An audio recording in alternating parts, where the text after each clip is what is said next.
жүктеме әлі сол күйінде қалды. Екінші ауысым бала тәрбиесіне әкенің өзімен бірге бірдей қатысуы. Икемді жұмыс кестесі, қазіргі уақытта некеге дейінгі кеңес беру деген бізде курстар бар. Үлкен тойлар, үлкен шығындар, үйлену алдындағы шығындар.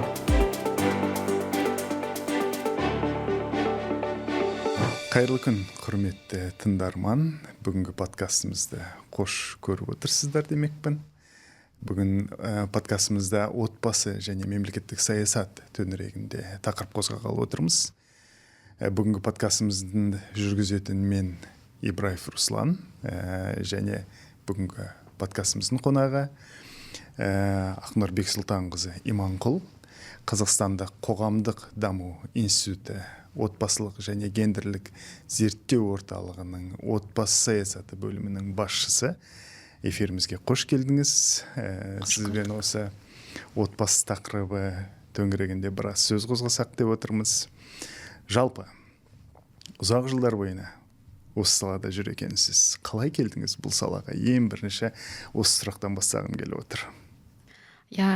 Руслан мырза, мен де әлеуметтанушымын.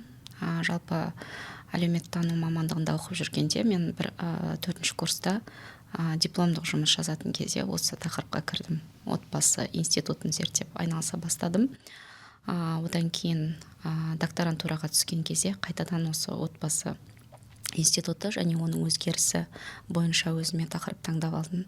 Ал осы салада жүргенім 2020 жылы Қазақстандық қоғамдық даму институтында отбасы орталығына ауыстым. Ол 19 жылы құрылған болатын, институт құрылған кезде. Сол кезден бастап осы салада жүрмін және кете алмай жүрмін.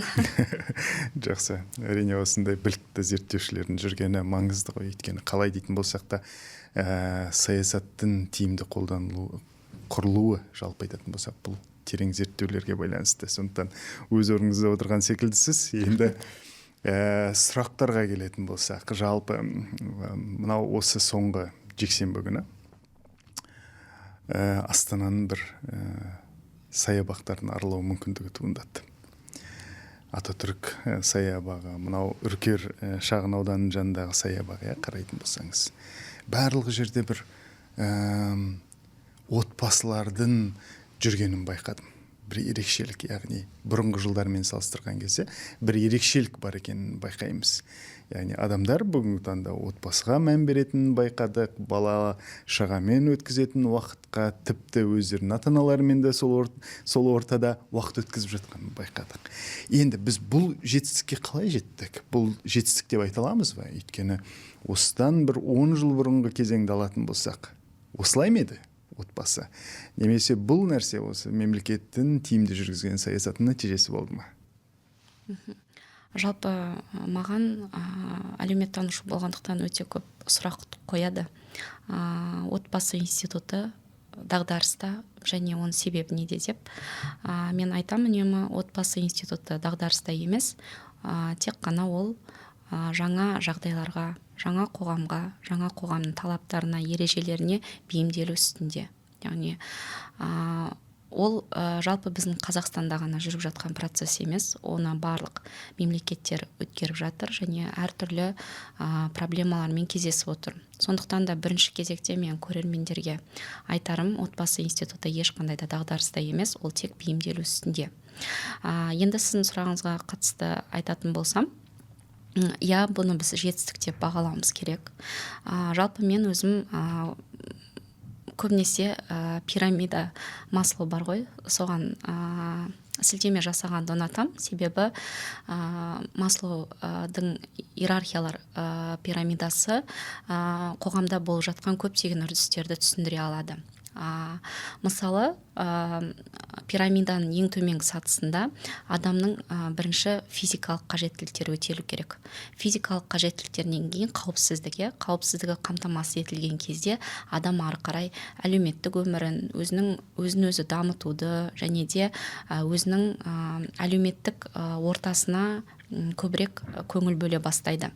Яғни бұл не үшін жетістік? Себебі бізде халықтың көптеген экономикалық, әлеуметтік мәселелер шешіле бастағаннан кейін олар енді сапалы уақыт өткізуге көңіл бөле бастады деп ойлаймын өзім әлеуметтанушы ретінде. Бізде де зерттеулерде біз сұраймыз, сіз отбасыңызбен қаншалықты уақыт өткізесіз, қаншалықты бала тәрбиесіне көңіл бөлесіз, үй шаруасында қаншалықты қатысасыз деген сұрақтар қойып отырамыз үнемі. Және ол динамикада көрсеткен кезде, бұрын мысалға әкеден де анадан да ерлі зайыптылардан сұраған кезде бала тәрбиесіне қаншалықты көңіл бөлесіз деп, көбінесе әйелдер көбірек көңіл бөлетіні және үй шаруасын көбінесе өз мойнына алатыны анықталатын. Бірақ соңғы 24-ші жылы жүргіздік, биыл 26-шы жылда жүргізетін боламыз. 24-ші жылғы зерттеуде 70%-дан астамы, тіпті 80%-ға жуығы, 77% ерлі зайыптылар бірлесіп атқарады. Уақытты бөлуді де бірлесіп өткізеді. Сондықтан да бұл да бір үлкен жетістік деп ойлаймын. Оның үстіне бізде мемлекеттік саясат саналы және жауапты ата-ана болуды дамыту бойынша өте үлкен жұмыстар атқарылып жатыр. Ол біздің мемлекеттің отбасылық саясатының ең маңызды құжаты және де ең басты стратегиялық басымдығын анықтайтын құжат Қазақстан Республикасындағы отбасылық және гендерлік саясат тұжырымдамасы бар 2030 жылға дейінгі. Сол тұжырымдамада көрсетілген саналы ата-ана болуды дамыту. Және де 2025 жылы мемлекетіміздің ішкі саясатының қағидалары бекітілді. Ол жерде де отбасы саласы бойынша 4 маңызды стратегия бар, қадам. Сол қағидаттың ішінде жауапты ата-ана болуды дамыту деген қағидат қойып отырмыз. Яғни ол біздің болашақ бағдарымыз. Сондықтан да әрине бұл өте үлкен жетістік. Және де біздің зерттеулердегі анықталған факт, ерлі зайыптылардың екеуінің де бірлесіп уақыт өткізуге қажеттілік бар. Осы нәрсе байқалады. Міне ерекшелігі жаңа сырттен саябақты мысалға келтіріп отырмын ғой. Әкелердің де бұл ортада белсенді түрде қатысып жүргенін байқауға болады. Яғни бұдан 10 жыл бұрынғы жағдаймен салыстырған кезде әжептәуір өзгергені байқалынады. Енді мысалға келесі сұрақ осыдан туындап тұр менде. Жалпы жауапкершілікпен қарайтын әке, бала тәрбиесіне араласатын әке мысалға, бұл тұжырымдарды, бұл саясатты қай жағынан біз көрсете аламыз? Бұндай ұстаным қандай болды мемлекеттің, яғни бұған қатысты? Жауапты ата-ана болу. Енді бізде басында кез келген білес, стратегиялық құжатты дайындағанда да, саясатты жүргізгенде де бірінші біз қандай сұраныс бар қоғамда, соны анықтаймыз. Қандай проблема бар, одан кейін қандай сұраныс бар. Бізде нарықтық қоғамға өттік. Капиталистік қоғам, нарықтық қоғам енді отбасындағы ережелерді де ауыстырды. Себебі ана, отбасындағы әйел бұрын үйде отырып, үйдің тыныштығын, үйдің шаруасын атқарып, үйдің тыныштығын қамтамасыз етіп отырған әйел енді еңбек нарығында ер адаммен бірге еңбек нарығына шықты.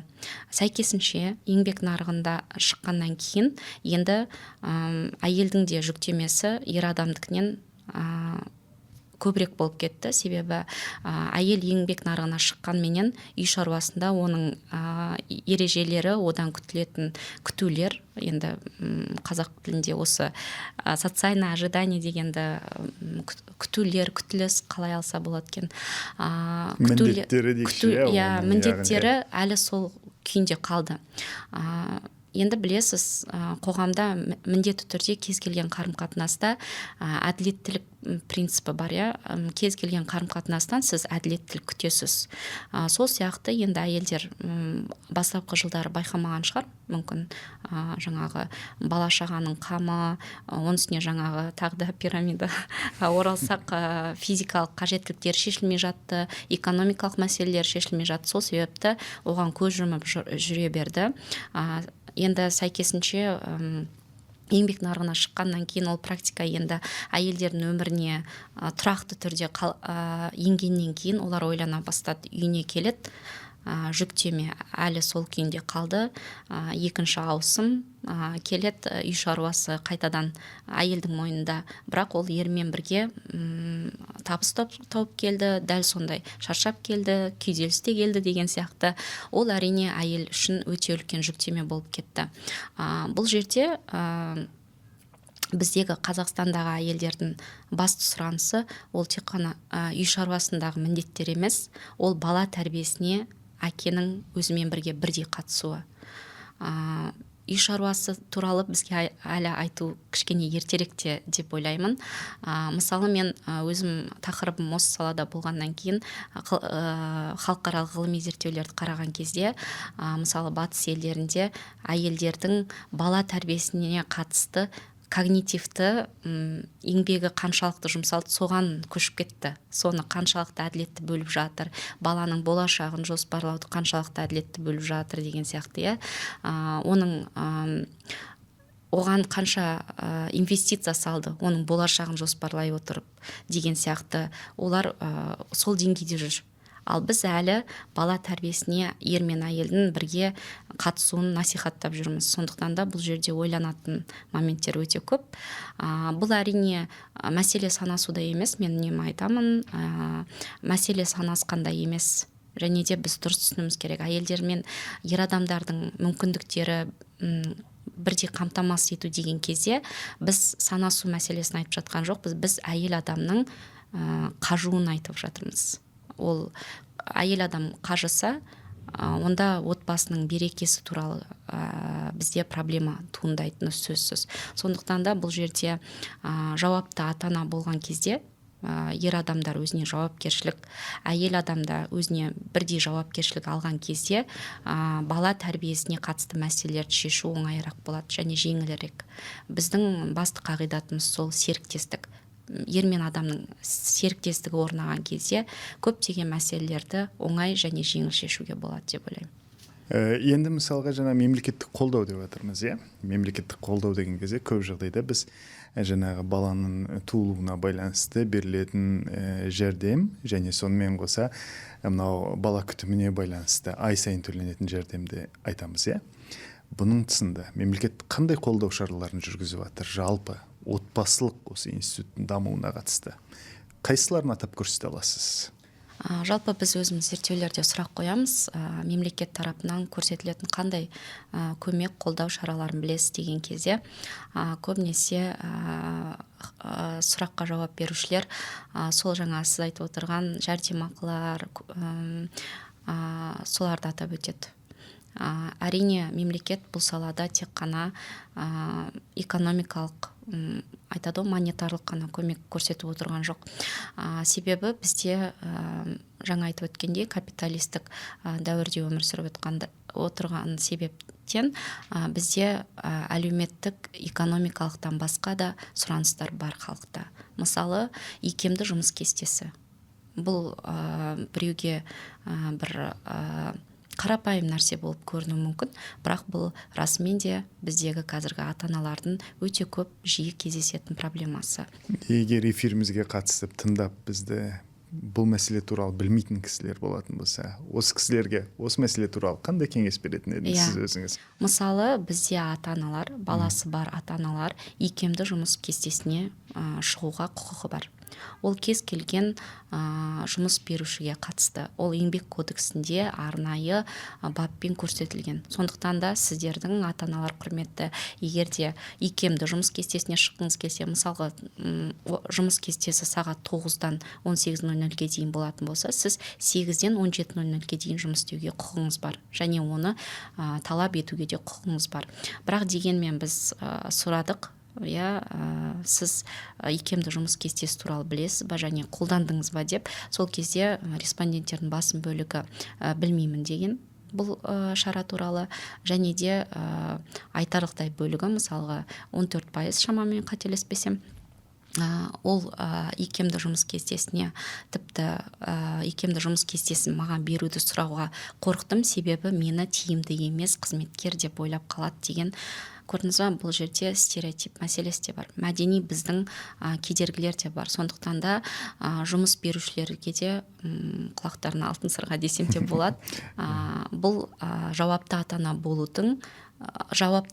болуды қамтамасыз етудің алғы шарты екенін ұмытпаған жөн.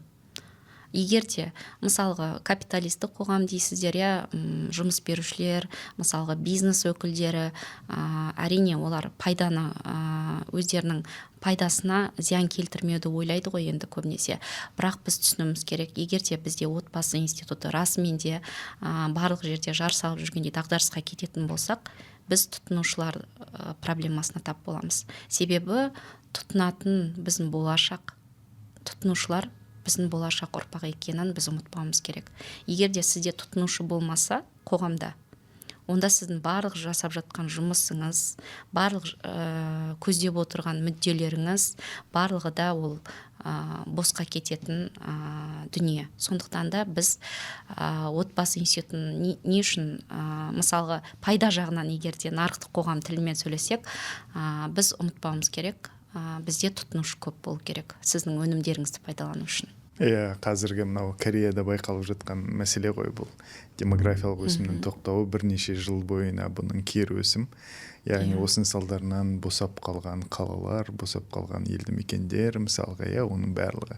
Жалпы мысалға статистика береді, 20 жылда, 30 жылда шамамен халықтың санын азаю 10 миллионға жетуі мүмкін. Яғни бүгінгі 40 миллион, 50 миллионнан 40 миллионға түсуі мүмкін деген нәрселер айтылады екен. Яғни ол тұрғыдан демография ғой. Енді жалпы мысалға бүгінгі күнде мынау қала ортасы, агломерация отбасыларға қалай әсер етіп жатыр деп өзіңіз бір не ойлайсыз осы жайлы? Қандай пікіріңіз бар? Бұл демографияға кері әсер етуі мүмкін бе болашақта? Бұның қандай шешімдері болуы мүмкін? Яғни қала ортасында қандай шешімдер бар? Қала ортасында жалпы урбанизация ол үнемі демографиялық үрдістерге кері әсер етеді. Ол енді факт. Себебі қалаға келгеннен кейін, мысалы егерде миграция туралы айтатын болсақ, ауылдан келген адам өзінің көптеген ғадеттерін өзгертуге мәжбүр. Себебі қалада басқа айтады ғой, ойын ережелері. Сондықтан да сіз енді қала бұл капиталистік орта. Сіз капиталистік ортада тек қана прагматикалық ойланатын болсаңыз және кез келген шешімдеріңізді рационалды тұрғыда қарастыратын болсаңыз ғана ары қарай сіздің дамуға, алға жылжуға құқығыңыз бар. Сондықтан да бұл бірінші кезекте туу деңгейінің төмендеуіне корреляциялық байланыс бар арасында. Себебі қалаға келгеннен кейін адамдар әрине олардың шығындары көбейеді, табыс көзі ұлғаю керек болады. Сондықтан да олар репродуктивтік өздерінің жоспарларын кейінге шегіндіреді. Бірінші. Екінші, қалада мысалға шағын әрбір адамға тиісті квадрат дейді ғой, шаршы метр мәселесі бар, өздеріңіз білесіздер. Сондықтан да бұл да өзінің бала санына қатысты жоспарын өзгертуге ықпал етеді. Сондықтан да бізде оны демографтар да айтып жүр, біз бұл үрдістен енді кейінге кете алмаймыз. Себебі біз нарықтық қоғамға қадам бастық. Енді біз тек қана бейімделу, қалайша осы қоғамға біз отбасы институтын ешқандай үлкен сондай глобалды жаһандық проблемасыз бейімделе алады отбасы институты. Біз соны айтып жатырмыз қазіргі кезде. Сондықтан да жаңағы айтып өткен икемді жұмыс кестесі, бізде не үшін психологиялық кеңеске көбірек кеңес беріп жатамыз және соны ұсынып жатамыз. Себебі қазір расымен де адамдарда таңертеңнен кешке дейін жұмыста, олар әртүрлі рөлдер арасында жүгіріп жүр, мысалға ата ана, қызметкер, ол өте үлкен рөлдерді, өте көп рөлдерді сомдағаннан кейін олардың арасында жонглировать етудің өзі өте ауыр. Сонымен қатар қала инфрақұрылымы да адамға көптеген стресстік ситуациялар береді. Сондықтан да бізде отбасылар расымен де қазір отбасыларда қажеттілік бар психологиялық кеңеске. Осы орайда егер отбасы қолдау орталықтарының жұмыстары туралы бір түсіндіріп өтсеңіз, мысалға жалпы осы психологиялық көмек деген кезде біз бірінші отбасын қолдау орталықтарын айтамыз ғой, иә? Жалпы отбасын қолдау орталықтары 2021 жылдан бастап құрыла бастады. Ол кезде саны тек қана 31 болған басында, ал қазір 155-тен асты. Енді үлкен өсім. Иә, үлкен өсім. Көптеген өңірлерде, аудандарда ашылған. Ол жерде отбасын қолдау орталықтарының басты артықшылығы деп айтар едім. Ол жерде ұйымаралық координация деңгейі жоғары. Яғни отбасын қолдау орталықтары мобильді топтар арқылы жүзеге асырылады. Ол жерде FSM Social деген жүйе бар. Ол жерде мысалға мобильді топта барлық органдардың өкілдері отырады. Және де отбасын қолдау орталығына бір кісі жүгінсе, отбасы мәселесі бойынша, ол барлық органдармен байланыс орнатып, осы мәселені шешуге өзінің қолғабысын тигізе алады. Сонымен қатар мысалға полицияға отбасы жүгінетін болса, немесе полицияда белгілі бір отбасына қатысты іс қозғалатын болса да, отбасын қолдау орталығына сигнал түседі, және де олардың кешенді отбасына қолдау көрсетуге мүмкіндігі туындайды. Сондықтан да отбасын қолдау орталығы қазіргі уақытта менің ойымша отбасы саясаты саласындағы өте бір уникальный дейді ғой, бірегей құрал десем де болады. Сондықтан да отбасын қолдау орталықтарының маңызы өте жоғары. Сонымен қатар бізде соңғы кездегі тағы бір инструмент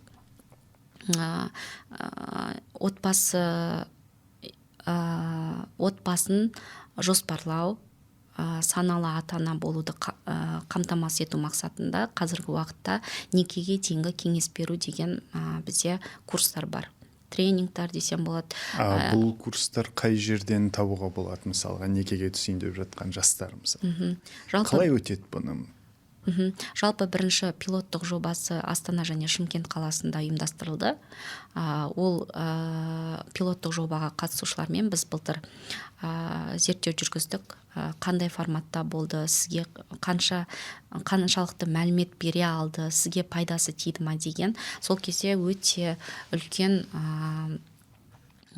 айтады ғой, жағымды сондай бір кері байланыс алдық. Әсіресе қаржылық сауаттылық мәселелері бойынша, репродуктивтік сауаттылық мәселесі бойынша өте үлкен ақпарат алған белгілі болды. Яғни бізде сол ақпаратқа сұраныс бар деген сөз. Және де сол ақпаратта бізге сол ақпаратты беруде бізде әлі де көптеген инструменттер жұмыс жасамай отыр деген сөз. Енді бұл консультацияларды қайдан алуға болады? Отбасын қолдау орталықтары қазіргі уақытта барлық отбасын қолдау орталықтары өңірлердегі бұл кеңесті сізге бере алады. Тек қана сіз барсаңыз, енді бізде көбінесе халық хабардар емес. Халық бір жағынан хабардар емес, екіншіден бұндай орталыққа баратын болса, күйзелістегі отбасы секілді көрініп қалам деген бір стереотиптер де бар ғой, бір жерде көрдіңіз ба? Бұл стереотиптерді қалай жеңу керек? Бармастан бұрынғы бір қадамды сұрайын онда сізден. Стереотиптерді жеңу, мен ойымша, ол эволюциялық түрде жүзеге асады. Себебі бізде қазір ұрпақтар ауысып жатыр. Егерде некеге дейінгі кеңес беруге келетін болсақ. Себебі бізде ұрпақ ауысу жүзеге асып отырады ғой, өзіңіз білесіз, кезең-кезеңмен бізде жаңа ұрпақ келіп жатыр. Неке және отбасы институтына ол енді қалай айтсам, Z ұрпақ дейді, әртүрлі айтады. Олардың мысалғы өмірдегі қағидаттары, ұстанымдары басқаша. Сондықтан да бұл жерде эволюциялық өзгерістер болады, және де екінші ол ақпараттандырумен өте қатты байланысты. Себебі айтады ғой, ақпараттанған адам әлемді билейді деп. Бізде осы ақпараттандырумен мүмкін ол көбінесе мемлекеттік саясатты кінәлайды. Сіздер дұрыс ақпарат бермейсіздер, толық ақпараттандырмайсыздар деп. Бірақ мен айтар едім, ол адамдардың сұранысына байланысты. Сіз әлеуметтік желіде қандай ақпарат тұтынғыңыз келеді, сіз қандай ақпарат қарағыңыз келеді, соған қарай сізге тіпті оның бәрі инструмент арқылы реттеледі, таргет арқылы беріп отырады, сіздің қажеттіліктеріңізге қарай. Сондықтан да егер де қарым-қатынаста позитивті моменттерді көбірек дамытқыңыз келсе, қарым-қатынас бұл өте үлкен еңбек, қажырлы еңбек талап етеді. Сіздің айтқандарыңыздан байқап отырған бір нәрсем, мемлекетте заманауи дамумен қатар жаңа құралдарды жетілдіріп келе жатқаны байқалынады. Енді соңғы бір осындай отырыстардың бірінде естіген нәрсе мен үшін де, өзім үшін де қызық болды бұл нәрсе. Мысалға сіздің тұрғылықты жеріңіздің жанындағы емханалар, поликлиника деп жатамыз, солардың іштерінде психологиялық кеңес алуға да мүмкіндік бар екен. Мысалға мен үшін бұл өте қызық жағдай болды. Оның ішінде отбасылық кеңес алуға да мүмкіндік бар екен, Сонда заманауи сервистердің барлығы бар деген сөз ғой. Яғни мемлекетте тек қана іздей білсең, сұрай білсең болды дегенге келіп тұр, бұл жерде. Енді сіз қызық бір тақырыпты бастадыңыз. Мен сол нәрсе туралы сұрағым келіп отыр. Қаржылық сауаттылық деген, 2024 жылы сіздерде зерттеу болған екен, отбасы, Қазақстан отбасылары бойынша. Сол жерде осы қаржылық сауаттылыққа ерекше мән берген екен, Бүгін мысалға, бүгінгі таңдағы үлкен тойлар, үлкен шығындар, үйлену алдындағы шығындар, бұлардың барлығы осы қаржылық сауаттылық шеңберінде қарастырылады ма? Біз мысалға осы тұрғыдан не айта аламыз? Қаржылық сауаттылық бұл отбасының тұрақтылығына маңызды мәселе ме? Өте маңызды. Тағы да нарықтық қоғамға сілтеме жасаймын. Себебі бізде мен өте қатты алаңдататын ол асыра сілтеп тұтыну мәселесі. Сонымен қатар, бірақ тұтыну бұл нарықтық қоғамның капитализмнің инструменті. Сізге жаңа айтып өткендей таргет аудиториясына жарнама арқылы сізге өзіңізге қажет емес заттарды, өнімді, қызметті тұтынуға итермелейді. Ол капитализмнің басты принципі десем де болады. Сондықтан да, мысалы жаңа өзіңіз айтып отырсыз, Оңтүстік Кореяда демографиялық мәселелерге бизнес көбірек көңіл бөледі. Мысалға Samsung сияқты компаниялар демографиялық мәселелермен айналысатын орталықтарды қаржыландырады екен. Неге? Себебі оларға тұтынушылар қажет. Олардың өнімдерін кім тұтынады? Сол сияқты бізде тұтынуға итермелеп отыр. Ал біз нарықтық қоғамның кредит, несие, ипотека, қарыз сияқты инструменттерін алдық. Енді оны бізге көрсеткен жоқ. Қалай оны сіз тиімді пайдалана аласыз? Оның минусы қандай, оның артықшылығы қандай, оның қандай сіз қалай сіз оны ерте жаба аласыз деген сияқты. Қазір мен байқап келе жатырмын, әлеуметтік желілерде өте көп сондай курстар пайда болды, басында халық оны білмеді қалай пайдалану керек екен. Және де бізде мектепте, университетте қаржылық сауаттылық бойынша ешқандай да дағдыларды дамыту бойынша курстар жоқ. Қазір ғана енді жаһандық компетенциялар, құзыреттілік деген пән енгізіліп отыр. Ал Жапонияда бұл 7-ші сыныпқа дейін, қателеспесем, немесе 7 жыл бойы өмірге қажетті дағдылар деген арнайы пән бар. Сол жерде сізге барлық өмір саласы бойынша үйретеді. Жаңағы репродуктивті денсаулық, қаржылық сауаттылық деген сияқты. Сол себепті бізде халық несие сияқты инструменттерді алды, оны бірақ сізге пайдалануды үйреткен жоқ. Және сіз оны пайдалануды, үйренуді өзіңізде әлі сізде сұраныста болмаған шығар мүмкін. Енді ойлана бастаған шығар, себебі бізге берілген мәліметтер бойынша, отбасының цифрлық картасы бойынша халықтың несиелену деңгейі 98% екен. Өте жоғары. Иә. Ал біздің зерттеуде сізде несие бар ма деген сұрақ арқылы және де тағы екінші сұрақ арқылы біз анықтауға тырыстық. Бізде 60%-дан астам. Бірақ отбасының цифрлық картасы ол өте үлкен жүйе, бәрі біріктірілген экономикалық мәліметтер. Сол жерде 98%. Бұл өте үлкен мәселе деп ойлаймын. Сондықтан да қаржылық сауатты болуы өте маңызды.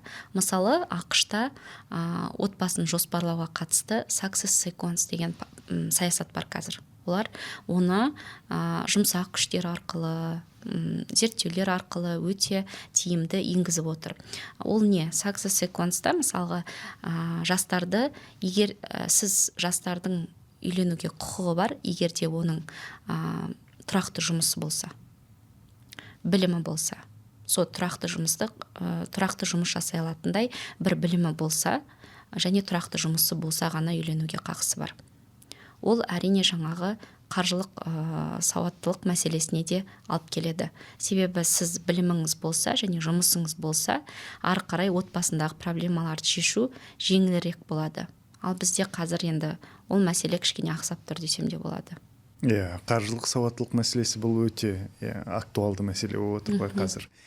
Енді бізге эфирге берілген уақыт аяқталып келе жатыр екен. Мен енді осы салада жүрген маман ретінде сізден сұрағым келіп отыр.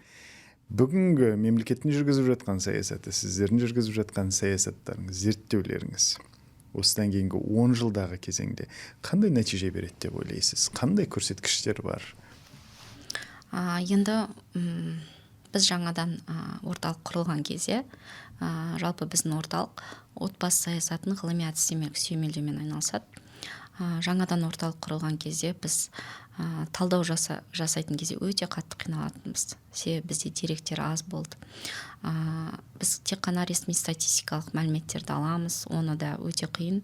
Біреуі ашық, біреуі жабық деген сияқты, оны сұраймыз, сосын талдау.